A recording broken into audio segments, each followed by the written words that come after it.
இப்போ வந்து பார்த்தீங்கன்னா நம்ம உள்ளே போய் சிவபெருமானை பார்த்துட்டு வந்தாச்சுங்க. சிவபெருமான் திருமேனி ரொம்ப ரொம்ப அழகாக இருந்துச்சு. லிங்கம் ரொம்ப அழகான லிங்கம். கோவில் ரொம்ப ஒரு அமைதியாக இருக்குங்க. ஐயர் வந்து சொன்னாங்க, கொஞ்சம் நாள் முன்னாடி ஒருத்தர் வந்து வீடியோ எடுத்து ஷார்ட்ஸ் போட்டு போயிட்டாராம். கேப்பாரிட்டு கிடக்குது கோயில் அப்படிலாம் வீடியோ போட்டுருக்காரு. ஐயர் ரொம்ப திட்டுறாரு. அப்படிலாம் இல்லை, நல்லா பார்த்துக்கிறேன்னு சொல்லியிருக்காரு.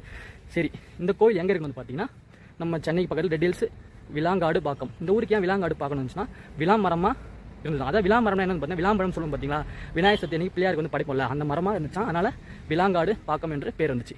இந்த கோவில் ஏன் சிவபெருமானுக்கு லவபுரீஸ்வரர் என்ற பேர் வந்து பார்த்தீங்கன்னா ராமரோட மகன் 2 மகன் லவகுஷன் வந்து பார்த்தீங்கன்னா அப்பா கிட்டே சண்டைக்கு போகவும், சண்டை போடுறாங்க இல்லைங்களா, ஒரு விஷயத்தில் சண்டை போடுவோம், அவங்களுக்கு பாவம் ஏற்படுது. அப்புறம் ராமரோட மகனை வளர்த்த அந்த முனிவர் வந்து பார்த்தீங்கன்னா உங்களுக்கு பாவம் ஏற்பட்டது, நீங்கள் 1000 சிவலிங்கத்தை பிரதிஷ்டை பண்ணி வணங்குங்க என்று சொல்கிறாங்க. அதுக்கேற்ற மாதிரி 2 மகன்கள் வந்து பார்த்தீங்கன்னா குஷன் வந்து பார்த்தீங்கன்னா கோயம்பேடு குறுங்காலேஜில் வணங்குறாரு. நம்ம லவன் வந்து பார்த்தீங்கன்னா இந்த இடத்துல சிவலிங்கத்தை பிரதிஷ்டை பண்ணி வணங்கும் போது அதனால தான் இந்த இடத்துல சிவபெருமானுக்கு லவபுரீஸ்வரர் என்ற பேர் வந்தது.